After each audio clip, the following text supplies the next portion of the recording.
Bill O'Reilly here. Welcome to the No Spin News for Thursday, September 30th, 2021. Stand up for your country. Well, terrible week for Joe Biden, the President of the United States.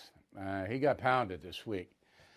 Is he going to recover from this? Doubtful. But it's possible, I guess. I don't know how, because we haven't seen any solutions to any problems in 9 months. But anyway, let's go through it. So the president's schedule today, he had nothing. He doesn't really do a lot that we know out. You know, maybe behind the scenes they don't tell us, but every day, as I mentioned before, the White House puts out a schedule, and every day there's nothing on it. So, okay. Let's get to the bad week. I suspect that today and tomorrow, the president and his staff will be meeting, trying to figure out how to get out of this mess. So when you have 3 top generals in the Afghan theater saying they all agreed that 2,500 troops should be left in Afghanistan to prevent the fall of the government and chaos that ensued, and then you have Mr. Biden denying that they said that to him, saying, well, it was divided, but it really wasn't divided because the White House can't put up anyone who said, yeah, you should get everybody out right now. So now in the White House, they're trying to figure out damage control, they call it. And with this $3.5 trillion spending infrastructure bill going down, you can imagine. All right, let's go and walk it through it. All right, so you basically have, is it a scandal? Yeah, I would say it is. When the President of the United States misleads the entire world and the United States about what happened in Afghanistan, I would say that is a scandal. I'm going to replay this soundbite just to show you how terrible Mr. Biden's spokesperson really is. Roll it. Back in Afghanistan, the president said his military commanders were split. We now know that the chairman of the Joint Chiefs of Staff, General Milley, the head of CENTCOM, General McKenzie, and the commander on the ground, General Miller, all recommended that the president keep 2,500 troops. So who in his military advisors told him it'd be fine to pull everybody out? I'm not going to get in specific details of who recommended what. Well, that's outrageous, as I said at the time. That was 2 days ago. They still can't come up with anybody. So in 48 hours, you'd think that if anybody had said, Mr. President, you know, you should get everybody out of there, not leave anybody behind, and protect any of the weapons or Americans that are still there, I think they'd have that name. They don't. So that, to any fair-minded person, says the president was misleading us. Now, I'll get into the lie thing in a moment. There's no doubt the President of the United States misled the nation when he said on Good Morning America, hey, a bunch of people are telling me, get everybody out. All right. Now, tomorrow is the end of the fiscal year for the federal government. All right, October 1st. And there are 2 key questions here. Will the Durham investigation be funded now for another year? So John Durham has taken his sweet time, but he did indict somebody who was billing the Clinton campaign, and it looks like Hillary Clinton herself directed all this smear stuff on the Russian collusion front with Donald Trump. That's what it looks like. So you think the government will want to know that. So I'm watching that one really closely. That decision's got to be made very soon. Biden doesn't want to make it, but I suspect that Durham will get some funding. All right, the second thing is the amnesty in the $3.5 trillion infrastructure bill, which isn't going to pass. The Democrats and Biden tried to sneak in blanket amnesty for all illegal aliens within that bill, which is something like 20,000 pages, hoping that nobody would notice. Well, the Senate parliamentarians said that's illegal. You can't do that. This is just a huge embarrassment, all right, for the Democratic Party and Biden. And you have to take it out, which they did. They had to. So that now is on the table. But they wanted to legalize all illegal aliens that are here. with a few exceptions, but not many. And that includes the 2 million plus that have crossed into the United States in this fiscal year that's ending tomorrow. 2 million plus. It's unheard of. It's crazy. Is there any solution? No. Does Biden even know it? I don't know. I mean, I'm going to play another Psaki soundbite in a little while. It's stunning. So what we have is a president who is failing. And now the question becomes, is he a liar?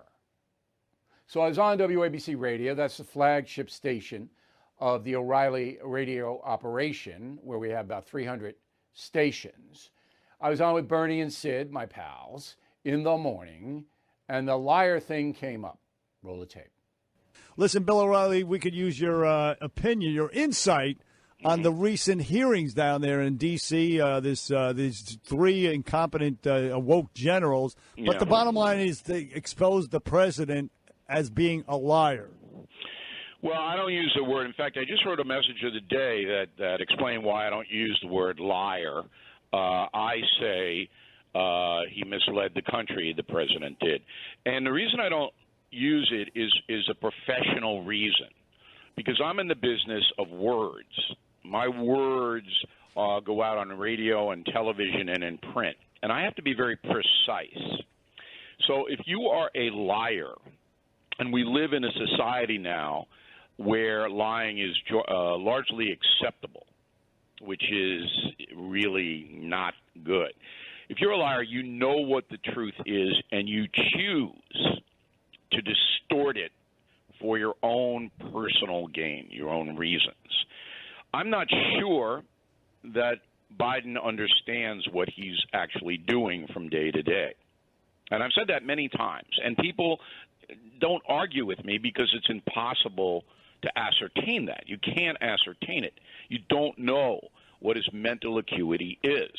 But from what I'm seeing, and I watch this guy as close as I can possibly watch him, and I talk to people who deal with him, and I talked to President Trump 2 days ago, who was just outraged, and I'll get to that a little bit later, about the Afghan hearings.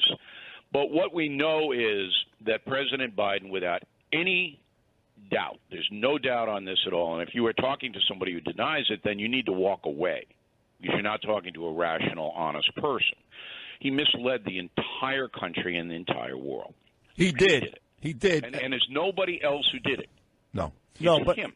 just real quick, Bill O'Reilly, though, he has a history of, quote-unquote, misleading people, starting with I graduated at the top of my class in law school. No, that was a lie. Yeah, I was arrested for attempting to visit Nelson Mandela, many other things. He has no control over what he says. And there are a lot of people like that. Now, it sounds like I'm making an excuse for Mr. Biden. I'm not. I'm telling you the truth as far as I can analyze it. So it's true that Biden plagiarized. He said he graduated top of his class. Didn't. The Mandela thing. He does all that, and he does it consistently. But then the question becomes, does he know what he's saying?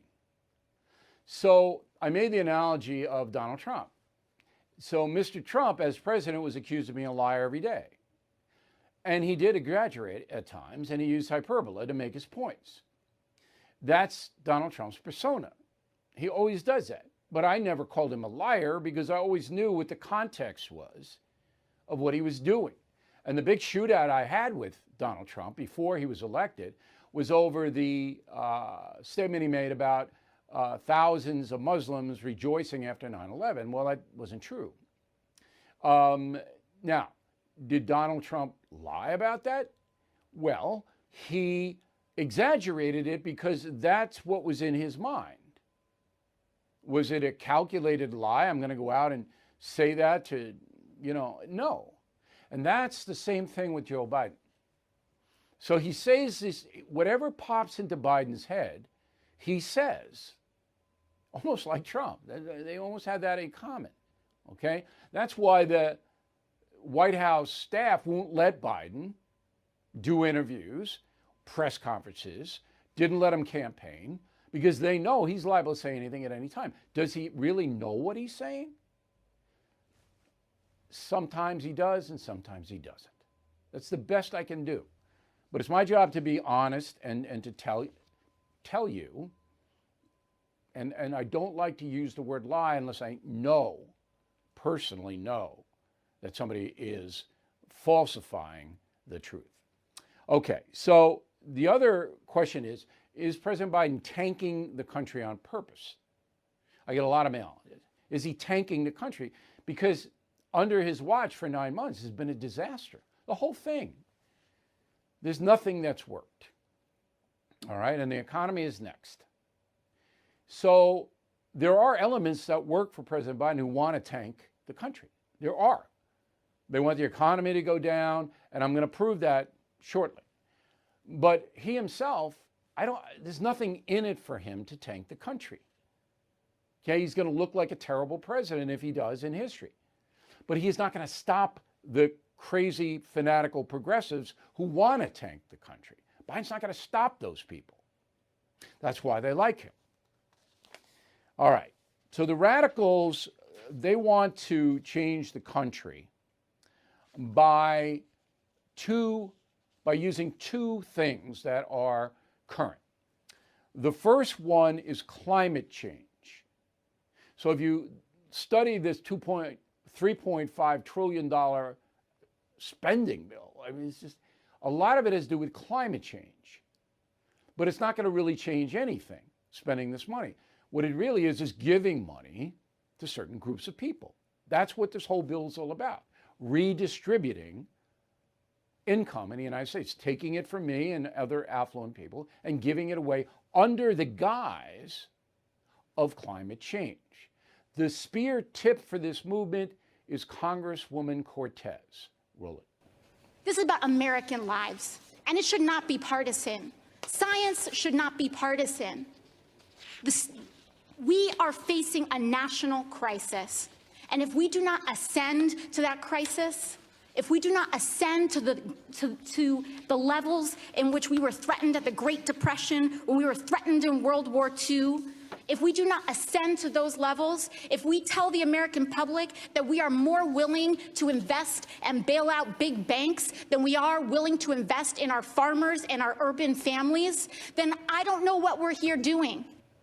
All right, the big banks. You see, this is what I mean. And the big oil companies. You know, I'm going to do this next week, but there's now an energy shortage worldwide because of the global warming threat and Biden shutting down pipelines and making it very difficult for fossil fuel companies to operate.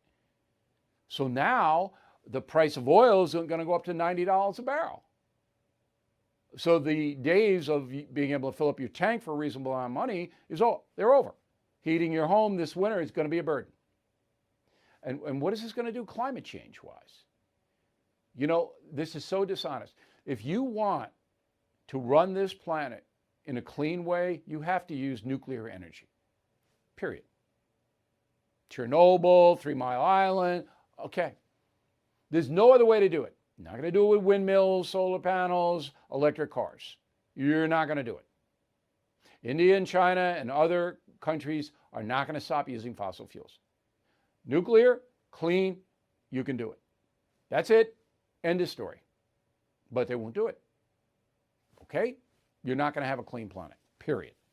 So the first way to change the economy in the United States is to spend a massive amount to fight climate change, but it's really not fighting climate change. It's giving money to poor people. The second way is to use the mandate, the COVID mandate. Now, this is fascinating. And most people, they don't get this. This is why you listen to me and your premium and concierge members on BillO'Reilly.com. The COVID mandates are embraced by the far left. They love this. Have you ever asked yourself why? Why CNN? Why the New York Times? Why they fervently want the federal government and state governments to be able to order you to get vaccinated, to wear a mask, to stay at home, to close your business. Why do they want that so much? Because in order to change our country from capitalism to socialism, you're going to have to do what you're told by Washington and your state capitals. And this is the first step to training the population to do what you are told. It is a totalitarian play. Some of it is necessary, most of it is not. But if the far left can get the American people in the mode of following orders from a centralized government, that is big. It takes away our personal freedoms. It changes the mindset from responsibility and self-dependence to them. They tell us what to do. Okay. Now, this would be getting nowhere, climate change or the totalitarian mandates, without the help of the corporate media. And I'm going to give you two examples. So Barack Obama goes on Good Morning America, okay? And he says that open borders are unsustainable. He says it. But Good Morning America doesn't put that on the air. They edit it out. They put it on their website, and then later, afterwards, somebody caught them. Nightline at 1 a.m. put it on. But the original Good Morning America interview didn't use the open border comment by President Obama. Now, I'm going to play you two cuts. The first cut is what Obama actually said that ABC News Disney censored. Go. We are naturally a people that wants to help others. At the same time, we're a nation state. We have borders. The idea that we can just have open borders is something that I think, as a practical matter, is unsustainable. Now, that's a headline. But Good Morning America edited it out, didn't play it. Okay? Here's what that program played. Go. Comprehensive immigration reform has consistently gotten stuck, partly because we can't get enough Republicans to support it. What happened at the Texas border is a painful reminder that we don't have this right yet. So ABC News, Good Morning America, consciously took out the open borders is unsustainable and replaced it with Republicans are at fault for the border chaos. Again, this is the Walt Disney Company, one of the most powerful companies in the world, actively deceiving the world, you, me, everybody. All right. Once that got out, that they did it, that Disney ABC did it, Psaki, the minister of propaganda, was confronted. Go. President Obama said on ABC about the border. President Obama or President Biden? President Obama. Okay. On ABC said immigration is tough. This was an interview that aired on Good Morning America. Got it. Yes. Immigration is tough. It has always been because on one hand, I think we're naturally a people that wants to help others. At the same time, we're a nation state. We have borders. The idea that we can just have open borders is something that, as a practical matter, is unsustainable. Does President Biden agree with President Obama that open borders is unsustainable? We don't have open borders. So yes, he agrees. So if we don't have open borders, madam, how do 2 million plus foreign nationals get in here in this fiscal year? So you're never going to get the truth from Jen Psaki or from President Biden. They're never going to tell you the truth. All right. And just to pile on a little bit, I reported this yesterday and I also told Sean Hannity on his radio program about it. He didn't know this. So I watched the 3 cable news operations at 9 o'clock on the night that Milley and the others contradicted President Biden, the commander-in-chief. So as I told you, on NBC, Comcast, all right, Maddow led with the Capitol intrusion on October 6th. It is insane. That's what she talked about up top of the show. Cuomo on CNN led with, conservatives are unfairly attacking Milley, General Milley. So I'm sitting here and I'm going, this is the twilight zone. So you have Disney, Comcast, and AT&T, which own CNN, all three colluding to protect Joe Biden. That's a dangerous situation. All right, if Benjamin Franklin and James Madison and Thomas Jefferson and the other architects of the Constitution were here right now, they would be appalled that big corporations are now actively deceiving the people of the United States, trying to protect another deceiver, the President of the United States. And that's what's happening. COVID. All right, the National Basketball Association has announced that unvaccinated players who miss games will not be paid. That's a lot of money. So there are three teams, the Brooklyn Nets, the Chicago Bulls, the Golden State Warriors, and the New York Knicks, 4, where the city has said you can't go inside anywhere unless you're vaxxed, and that includes players of any sport. So in the NBA right now, 90% approximately of the players are vaccinated, 10% are not. The NBA says if you're not vaccinated, you can't play, you're not getting paid. That's interesting. Okay. United Airlines. So they have 67,000 employees in the United States. They don't know how many are unvaccinated, but if you are and you work for United, you're going to be fired. So the airline company's in process of firing 600 employees this week, and there'll be more to come.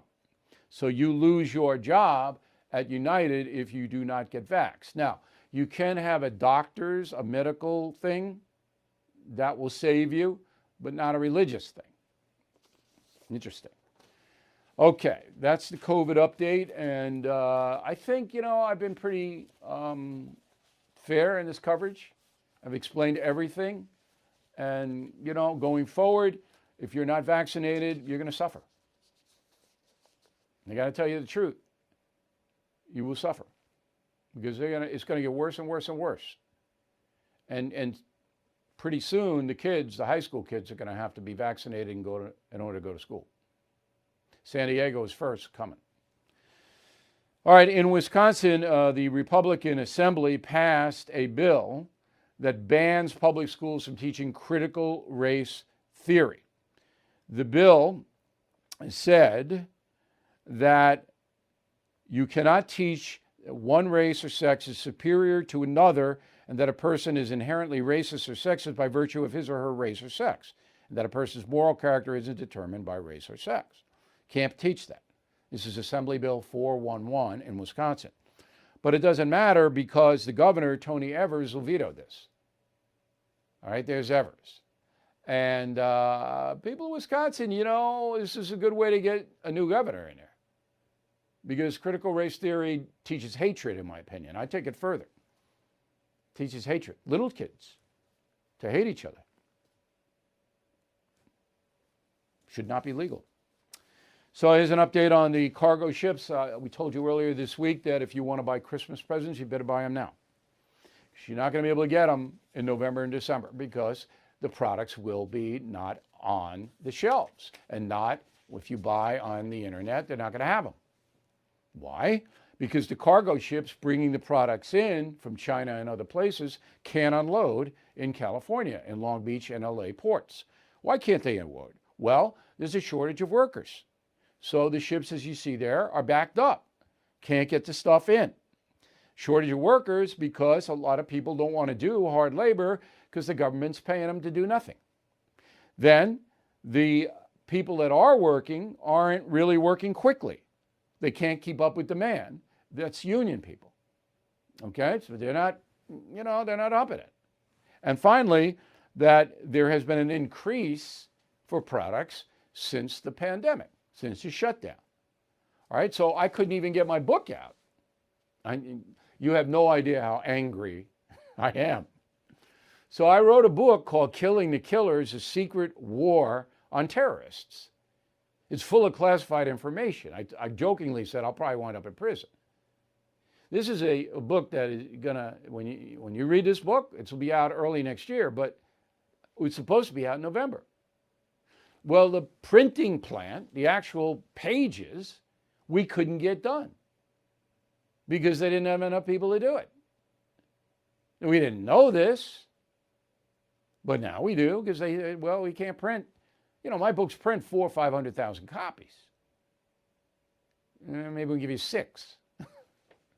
So anyway, it hit home for me. But I'm telling you all this because I want you to have a nice Christmas. I want you to buy nice gifts for your loved ones and friends, and you better get them now. And then the situation is not going to get any better. This episode is brought to you by Shell. College football is back, where the game day excitement is felt in the bottom of your soul and voiced at the top of your lungs. But wherever you share your excitement, ESPN and Shell can take your fandom further with savings up to 15 cents per gallon for fuel rewards members at Shell. Welcome home, football fans. Terms and conditions apply. See fuelrewards.com/fuelyourfandom for details. Shell is an official sponsor of ESPN College Football. ESPN, the ESPN logo, and ESPN College Football are registered trademarks of ESPN Incorporated. All right, UCLA, as we're in California, we'll stay there. So there is an accounting professor named Gordon Klein, all right? And after the murder of George Floyd, remember the police officer has been convicted of that, a bunch of students wrote him a letter, and the letter said this: the unjust murders of Ahmaud Arbery, Breonna Taylor, and George Floyd, the actions of Amy Cooper, and the violent conduct of the UCPD, that's University of California Police Department, in our own neighborhood, have led to fear and anxiety, which is further compounded by the disproportionate effect of COVID on the Black community. This is not a joint effort to get finals canceled for non-Black students, but rather to ask that you exercise compassion and leniency with Black students in our major. All right? So the petition that Professor Klein got was for Black students to get 1 letter grade higher for nothing. So Ms. Klein wrote back, quote, "Thanks for your suggestion in your email that I give Black students special treatment given the tragedy in Minnesota. Do you know the names of the classmates that are Black? How can I identify them since we've only been having online classes? Are there any students of mixed parentage, such as half Black, half Asian? What do you suggest I do with respect to them? A full concession or just half?" Unquote. Well, for writing that response back to the students asking for free grades, he got suspended. Klein got suspended. Now, he was reinstated by UCLA because he didn't do anything wrong. But now he's suing the university. All right, he's suing, seeking compensatory damages, punitive damages, and attorney's fees. He says he suffered significant damage to his reputation and earning power. He says he lost $500,000 in consulting fees because he was demonized as a racist by UCLA. He's going to win the suit. The University of California, that's UCLA, okay, they're going to have to settle with him. And he's going to get a lot of money. So, of course, you're not going to see that on, any of the corporate media, but I figured you'd find it interesting. So this day in history, September 30th, 1938, what happened on this day has influences your life, my life, everybody's life, not only in the United States, but in the world, okay? Because our parents and grandparents were involved with World War II. Everybody was involved with World War II. Everywhere, everybody. So this day, and this is just fascinating, all right, 83 years ago, the Munich Pact was signed. Do you know what the Munich Pact was? You should. Read my book, Killing Patton. So Hitler, Neville Chamberlain, the Prime Minister of Britain, Edouard Daladier, I can never say his name, Daladier, Edouard Daladier, he's the Prime Minister of France, and Italian dictator Mussolini all met in Munich, Germany, and they signed an accord. And the accord said that Hitler could take the Sudetenland, which was in Czechoslovakia. And the people who lived there spoke German. So Hitler's opinion was, if you speak German, we can take you and incorporate you into the Third Reich. He did it with Austria and nobody stopped him. So he's doing it with Czechoslovakia. So Chamberlain and France said, okay, you can do it. And then Chamberlain went back and said to his people in Great Britain, there is peace in our time. How absurd. 6 months later, Hitler took all of Czechoslovakia. 6 months after that, Hitler invaded Poland. World War II began. Now, this was so horrendous, and Winston Churchill was one of the few dissenters in England. Winston Churchill said, what are you doing? We already know that Hitler has imposed a fascist state in Austria and Germany where he rounds up people and puts them in concentration camps. Dachau started in 1936. We already know the Jews are not allowed to do anything, and books are being burned, and there's no human rights at all in Germany. We already know that. And you're now saying to Hitler, hey, go ahead, take a little bit of Czechoslovakia. Don't worry about it. And Hitler says, well, that's what I want. I don't want anything else. Yeah, okay. Now, if that pact, the Munich Pact, had not been signed, Britain and France could have ramped up to defend Europe and all the other countries, okay? Because they would have known there's a showdown coming. But because they signed that pact and said, oh, now we have peace, they didn't do anything. So when Hitler attacked Poland and then subsequently war was declared, Hitler just rolled through France. Boom. Because they weren't prepared. They didn't know or care about what he was doing. And Britain, they couldn't fight him alone. They were lucky they escaped at Dunkirk. So this was one of the biggest screw-ups in the history of mankind. And we are all affected by it today because all of our parents and grandparents, their attitudes about everything was shaped, and those attitudes are passed to us. And that happened 83 years ago. Again, if you really want to understand why the world is the way it is, it all comes out of World War II. So Killing Patton and Killing the Rising Sun are the two books that I wrote on World War II, and I hope you read them. Okay, we got a feisty mail segment. I like that. And then we have a final thought of the day where I'm trying to help an 80-year-old woman who has cancer. Now, you need to know this story, and I will tell you that in a final thought. We'll be right back. All right, let's get to the mail. Kevin, Afghanistan was incompetence, but the border, inflation, gas prices, $3.5 trillion is sinister. The far lefters want to radically change the country, and they're going to do it any way they can with a giant assist from the corrupt media. Kevin wrote that email before my analysis tonight. So, Kevin, you are right on it. You are right on it. Catherine Caputo, Haines City, Florida. O'Reilly, do you think that President Biden ignored General Milley and the others because they were appointees of President Trump? No. He ignored them because the far left was demanding a complete withdrawal from Afghanistan, and Biden will not stand up to those people. And that had anything to do with Trump. If it did, Biden would have fired Milley, okay, when he got into office. David, concierge member. Bill is a Navy vet. Your explanation about the firing of Marine Lieutenant Colonel Scheller is accurate and necessary for all the reasons you stated. While many of us sympathize with the Lieutenant Colonel, it doesn't give any officer the right to abandon their first and foremost responsibility as a leader. So I'm glad you see it my way, David. Most military people do. You cannot have officers in the U.S. military departing from the chain of command, even if the chain of command is wrong. They must first resign their commission and then do it.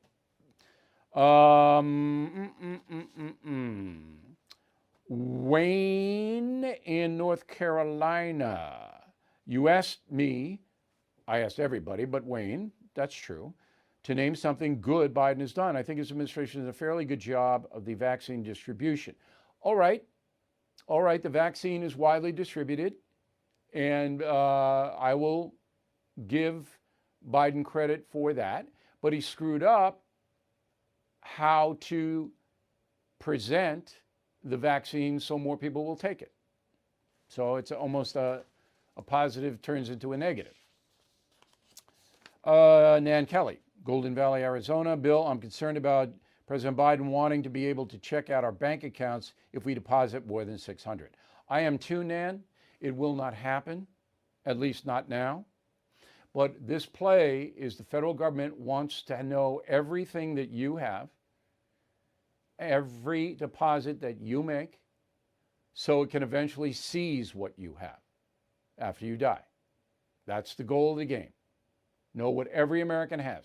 Tremendous constitutional violation. Right now, if you deposit more than $10,000, then you have to report it to the IRS. The bank does. $600? This is a tremendous intrusion on freedom. I don't think it's going to happen. I do believe it's unconstitutional. Andrew Cooper, Glastonbury, Connecticut. Hey, Bill, Congress needs to put a stop to this social media censorship. Well, if the Republicans regain power next year, and then there's a Republican president elected in 24, I think it'll happen. But Democrats will never do it. They want censorship. George Peravnik, Las Vegas. What's the real result of the Arizona audit of the 2020 election? I'm hearing many different stories.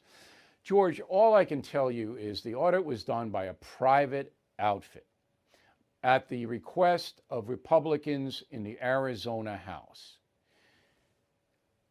The only official data I have is that in Maricopa County, Phoenix, the largest county in the state, Biden won by more votes than were tallied on and after Election Day. I don't have anything else. This is not an official audit. It has no weight in the legal precincts, but I understand everybody's confused. Jim Parks, Rogers, Arkansas. Bill, your radio broadcasts are thoroughly entertaining and informative. They remind me of the old Paul Harvey broadcast. That's because it is the old Paul Harvey broadcast. So Paul Harvey and I, the legendary radio guy, had a very good relationship. Okay, I thought he was great, and he liked me on TV. And so when he died, his franchise died with him. I resurrected it, and it's called the O'Reilly Update. And we have about 300 radio stations. You can access it on BillO'Reilly.com if it isn't in your city. Our flagship station is WABC in New York, and we have legacy stations all over the place, in Boston, in Charlotte, Miami, you name it. We're around. And I really appreciate the compliment, Jim. We put a lot of work into the O'Reilly Update. And again, you can listen to it on BillO'Reilly.com. Luann Hirsch, Walnut Creek, California. Just a quick note, Bill, I love that you love Holly. You light up when you talk about it, makes me smile and love you more. Well, I appreciate that, Luann. Marie, on the message board, Bill, you're blessed. You live on the beach, you have your family in Holly, and 1 billion people who love you. I don't think it's 1 billion. Maybe a couple of million, Marie. But you're right, I am blessed. I am, and I know it. Now, I paid a terrible price for being in the arena. I have. But it's worth it. It's been worth it. Thank you so much for the kind words. Okay, I want you to buy tickets to the Trump O'Reilly History Tour. We're going to be in Lauderdale and Orlando in early December, and then Houston and Dallas. Go to BillO'Reilly.com. We'll flip you over. This is a once-in-a-lifetime opportunity, tremendous Christmas gift. We would like you to buy our bumper stickers.